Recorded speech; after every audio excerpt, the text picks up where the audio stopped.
Hello, welcome to a very windy Jim's Allotment garden.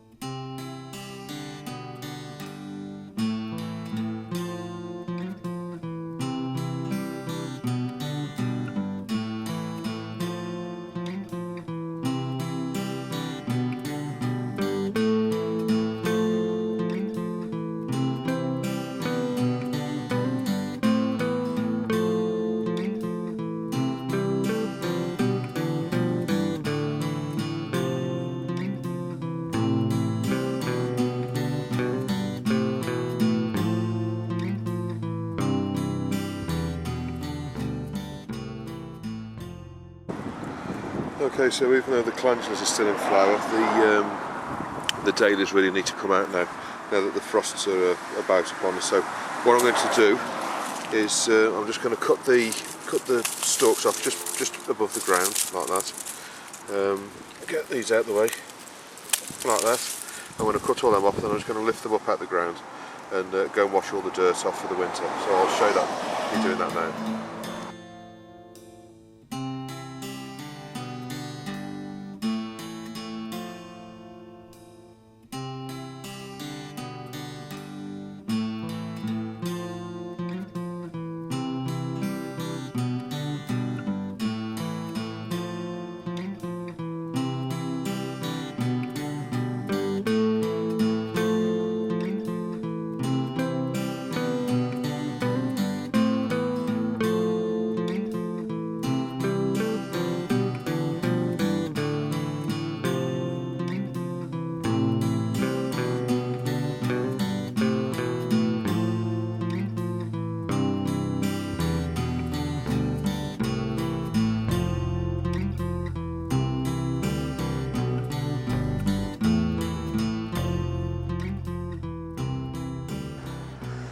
Okay, so we've got 4 individual plants here, and basically, as you can see with the dahlias, what you get are these sort of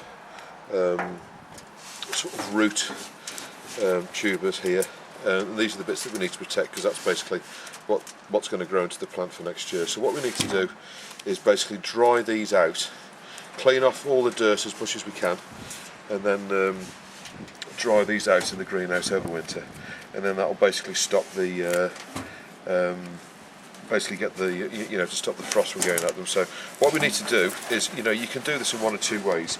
You can either sit them upside down in a plant pot like that, and then let them dry off, and then basically after a few days of the ground drying, you can just kind of brush it all off. Or what you can do is actually wash the roots in a bit of water, just to wash off as much dirt as you possibly can do. Again, then turn them upside down so that they're that way up. And the easiest way to do that is just to sit it in a pot, so it's sat on top of the pot. And then basically what you need to do is get these roots as dry as possible, store them in the shed over winter, and then come the spring you can plant them back out. But leaving them in the ground most certainly will cause them to to get frost damage and stuff like that. So what I'm going to do now is I'm just going to wash these off, and I'll show you what they look like when they're finished. Okay, so there are the tubers all washed, as you can see. That's what they sort of look like when they're all washed up. Now, what you need to do is it's kind of a fine balancing act. You don't want to disturb the roots too much, because what you can do is, these are quite brittle, and they will kind of break off if you're not careful. So what I tend to do is just get a running hose pipe or a tap or whatever, and then just run them under the tap and just gently tease the earth out. Now, this one here is quite big, and what I'm going to do in the spring is split this into 3 plants, but I'm not going to do it now, because what I don't want to do is have potentially damaged flesh on the plant over the winter, because that could basically rot. So I'm going to leave it in 1 pieces now, but as you can see, this bit here is that matted with the roots. It's not letting the dirt out very well. So what I'm going to do is, rather than sort of try to tease this apart too much and break it, what I'm going to do is just I've washed off the top, so it's all clear from the top, as you can see around there. This is the bottom, obviously. You're looking at the bottom obviously at the moment, and I'll let that dry as it is. Hopefully that won't be sort of too bad. I don't think I'll get any damage from there. But these, just to go back, you need to be really careful, because these little tumours on here, tubers, they will easily break off if you're not careful.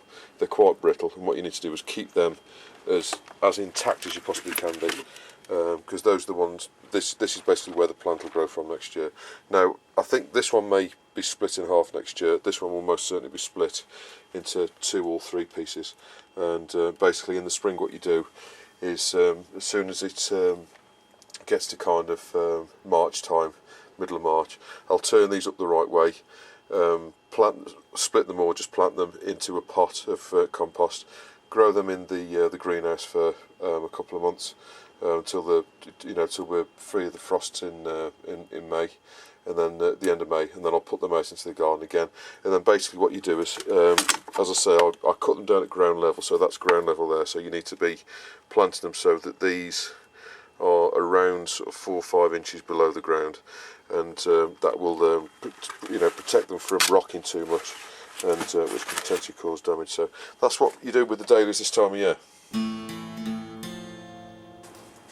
So the wind has been absolutely ripping through the allotment today. It's been, I don't know what the speed has been, but the two weather vanes have been spinning around like you won't believe, and this one here, the pole's been sort of doing this. But anyway, on a day as windy as this, the best thing you can do is move Harrison fencing. Not, but that's exactly what we've been doing. So I just want to quickly go and show you. Basically what we've done is we've built a frame, we sort of moved a frame from a allotment down the bottom to this one across here, which is next to me, and basically what we've done is we've built a large sort of square out of 8 Harrison fencing. Now this is ideal if you've got rabbits, or if you've got sort of any other vermin that come into your allotments and sort of eat your vegetables. And also you can grow your brassicas in there by putting, you need to put some finer mesh around, which is what we're planning to do with this one.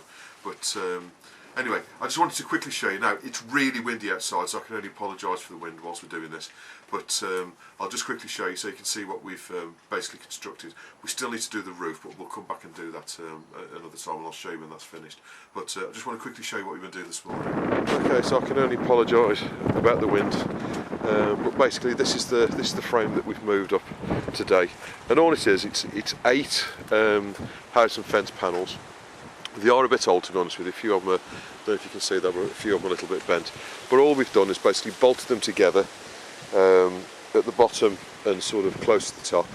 And then we've basically got these sort of braces going across the corners just to strengthen it a little bit. I'm just putting my hand around there so to help you a little bit. Now, at this end, what was done before, and all we've done is just brought it down, is basically you extend one end like this. Now you can put this part at one end or in the middle, but what you need to do is form a door, so you can obviously get in and out. Now, in all honesty, if I was doing this, what I'd do is actually cut a hole in one of the Harrison panels and actually put a door in the panel. But the way this one's been done is basically they just extended this end bit by, I don't know, 2.5, 3 foot, and put a door in like here. So as you can see, you can very easily get in and out. You basically need a door big enough to get a rotavator through. If you can get a rotavator through, then that's good enough to get in.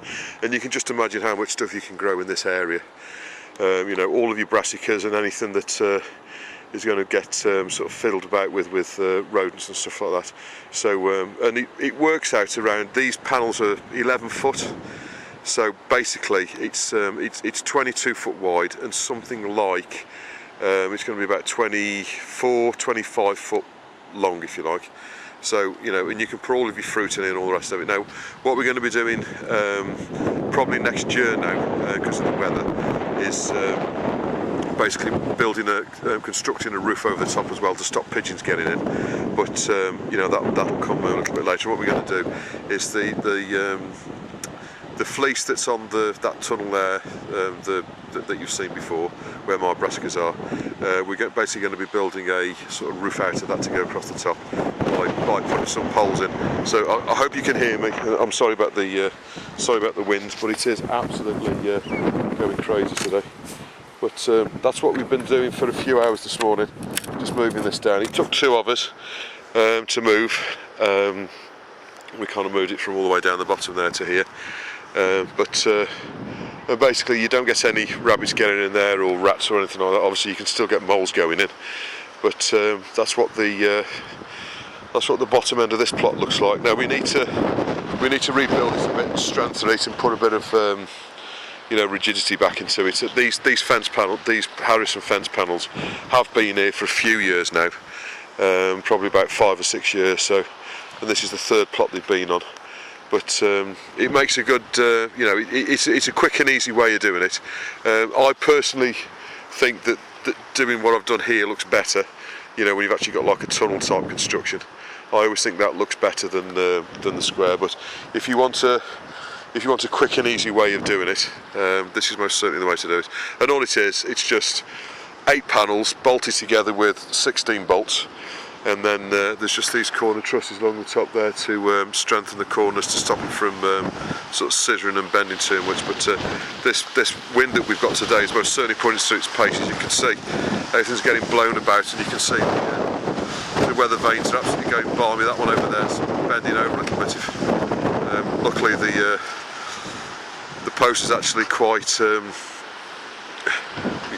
of thick, so I know that'll take the strain, but you can see they're absolutely whizzing around today.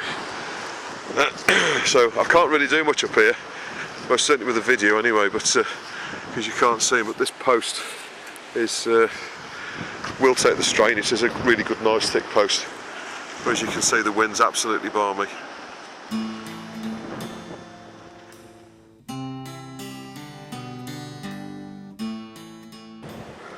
So this wind that we're having is playing absolute havoc with the fencing. I don't know if you can see the panels actually going out and back in. So what I want to do is to stop this from happening.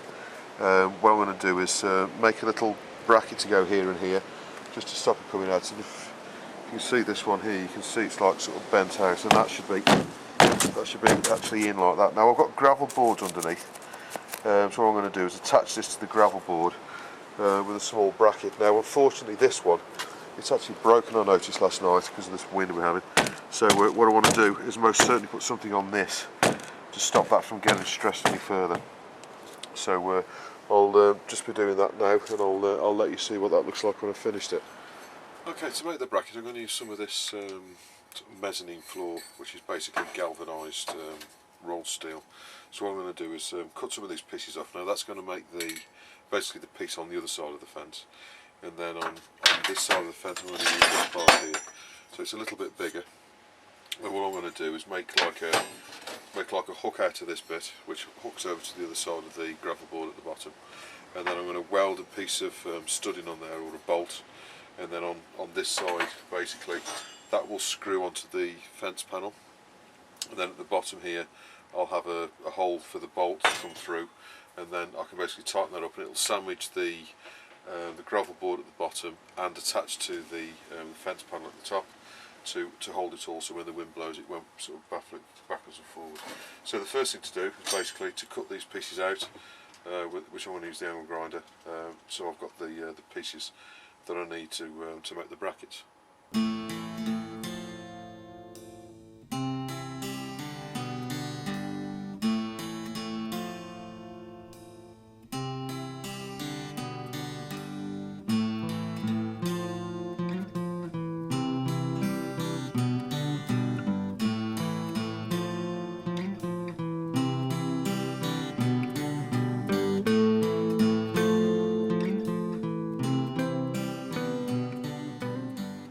So those are the 4 parts, or the 4 brackets. This one is going to be basically bent in half at a right angle, and then onto that I will weld the nut, so that'll hook onto the other side of the gravel board, and then in here there'll be a hole which will basically, as I tighten the nut down on there, it'll pull it through and sort of clamp onto the gravel board at the bottom, and then I'm just going to put a couple of holes up here to screw it into the fence panel.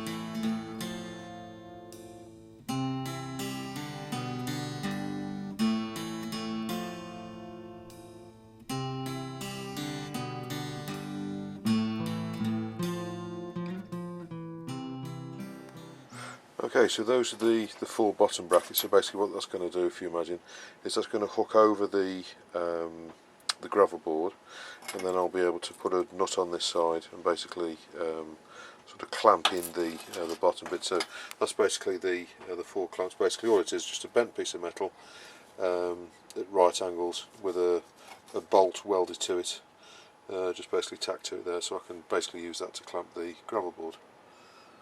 So basically the next stage to do is basically just to drill a hole in here for that bolt to go through, so I can put a nut on, and then drill 2 holes in there for the counterbalance. So I'll do that now.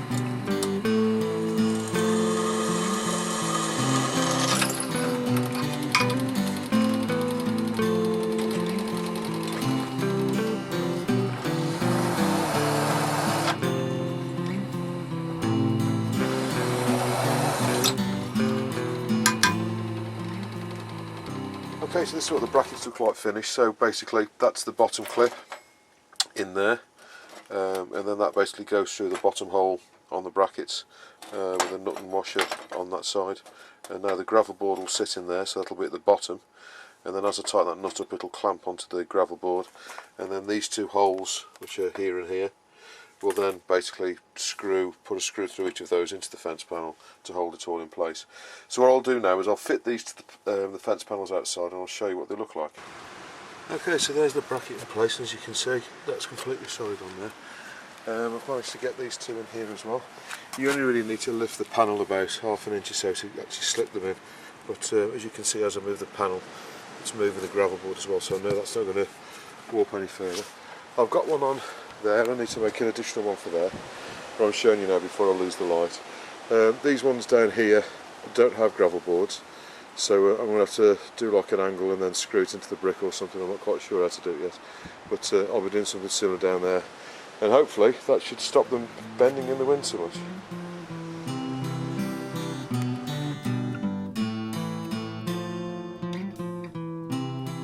So it's slightly calmer in the greenhouse today, so I'll do a few comments. There's only a few come through this week, but just sort of let you just sort of bring you up to speed. So the first one comes from, I'm not quite sure how you pronounce your name, sorry. I think it's Shelley McLean Lynn. Not sure. Sorry if I pronounced that wrong. But basically, they've asked, can you grow seeds in a greenhouse that's unheated? Yes, you can. There's no reason that you can't do that, as long as you understand a few things. Some seeds need a given temperature to germinate, and it all depends on the plant. Things like sweet peas, for example, don't need a particularly warm temperature to germinate. They will happily germinate at reasonably cool temperatures. So you know, as long as your greenhouse is reasonably well sheltered, it all comes down to temperature. So some seeds will sort of germinate down at sort of 3, 4, 5, 6, 7 degrees. You know, even that low. Other seeds you need sort of 17, 18, 19 degrees centigrade for them to germinate. Now most plants really need that kind of temperature to germinate. So what I tend to do is any plants that need things like cucumbers need sort of 20 degrees really to germinate, or you know, around there. So what I typically do is, if you germinate anything like that, germinate it in the house. As soon as it's germinated and it's away, you can then put it in an unheated greenhouse. If you've got other plants, things like sweet peas and stuff like that, they will germinate a lot sooner and a lot, you know, sort of lower temperature.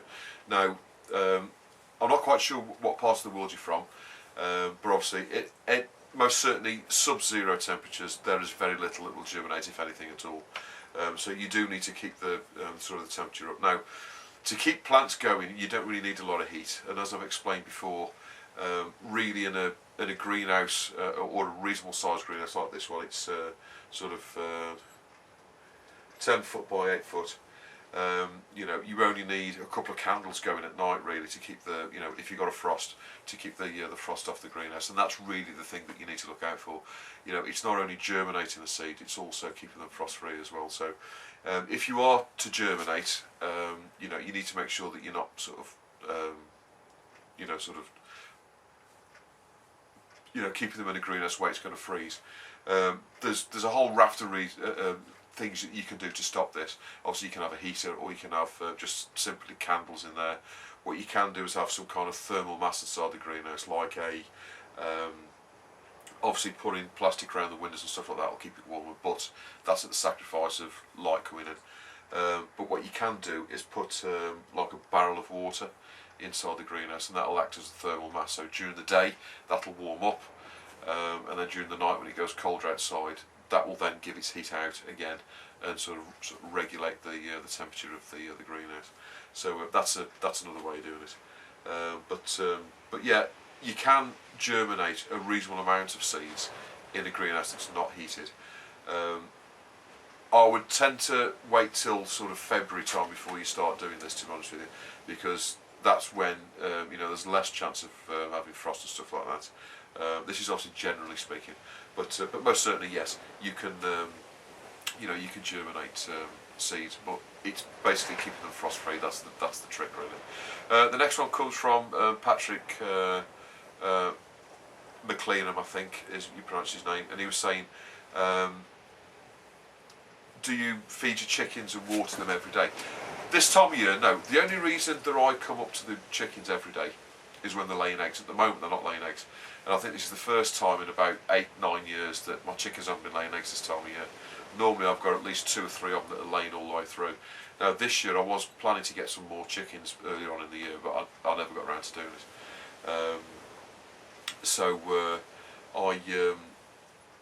All of my chickens now, they're all sort of 3, 4, 5 years old, and basically they're not laying anymore. They will, I'm sure they will start to lay again in the spring, but at the moment they're not laying.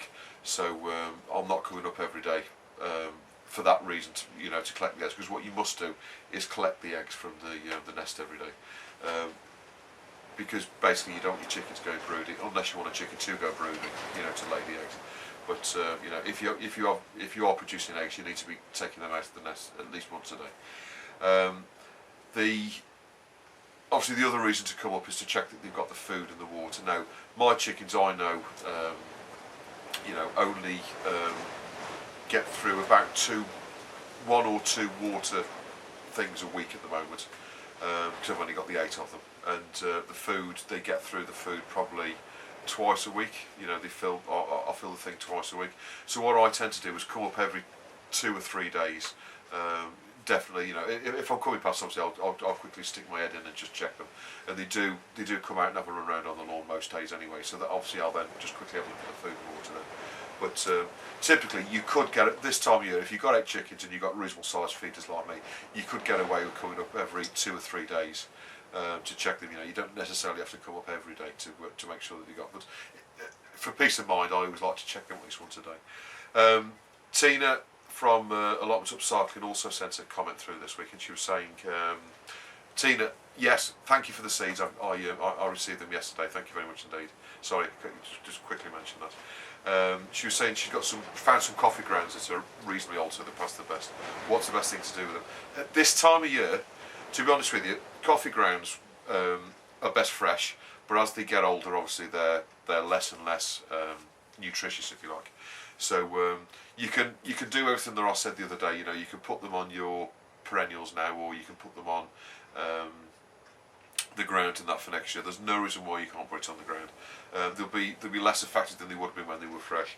But if I was you, the best thing you can do with coffee grounds at this time of the year is to put it on your compost, because that will make sure your compost has got lots of nitrogen in there for the bacteria and the microbes and everything to break down the compost. And then come next spring, when you dig it all out and put it on your garden, it'll be nicely rotted down, ready for you to go.